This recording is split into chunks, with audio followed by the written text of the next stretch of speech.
Assalamualaikum warahmatullahi wabarakatuh.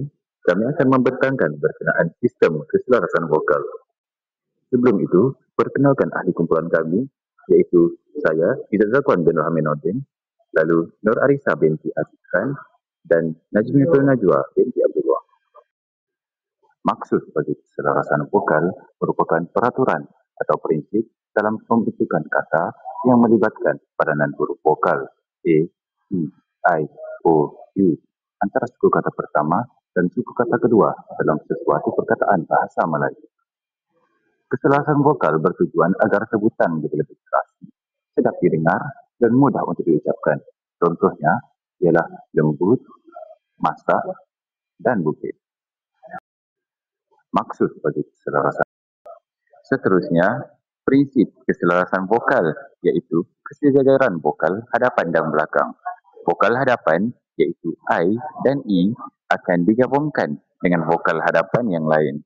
Seterusnya, kesejajaran vokal belakang dengan belakang iaitu vokal belakang U, O, A akan digabungkan dengan vokal belakang yang lain.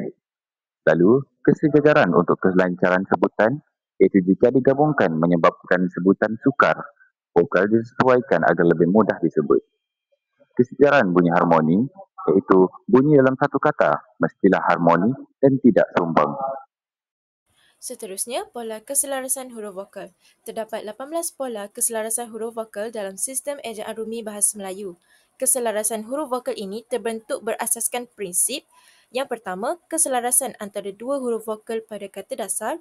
Yang kedua, kata dasar yang berakhiran dengan suku kata tertutup. Dan yang terakhir, perkataan yang mempunyai lebih dua suku kata hanyalah daripada suku kata yang terakhir sahaja.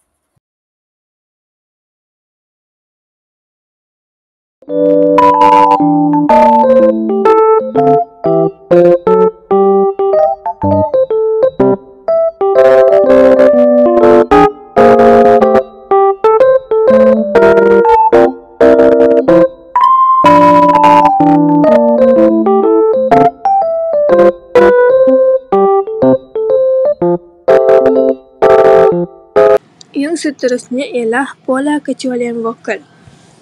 Pola kecualian vokal ini terdapat 18 pola keselarasan vokal yang terkecuali kerana polanya melibatkan kata pinjaman daripada bahasa Jawa dan juga bahasa Inggeris.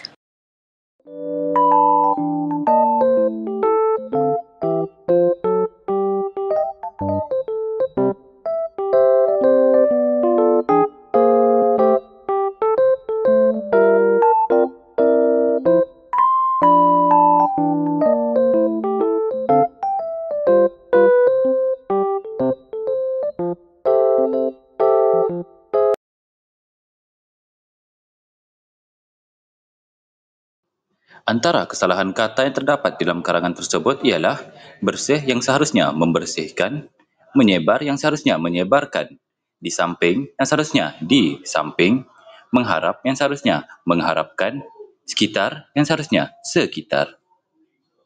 Seterusnya adalah kesalahan ejaan. Terdapat 5 kesalahan ejaan di dalam karangan ini. Yang pertama adalah sekitar. Ejaan yang betul adalah sekitar, terdapat huruf I selepas huruf S. Yang kedua pula adalah menjaga. Ejaan yang betul adalah menjaga, huruf A. Yang ketiga pula adalah mengelakkan. Yang betul adalah mengelakkan, terdapat 2 huruf K.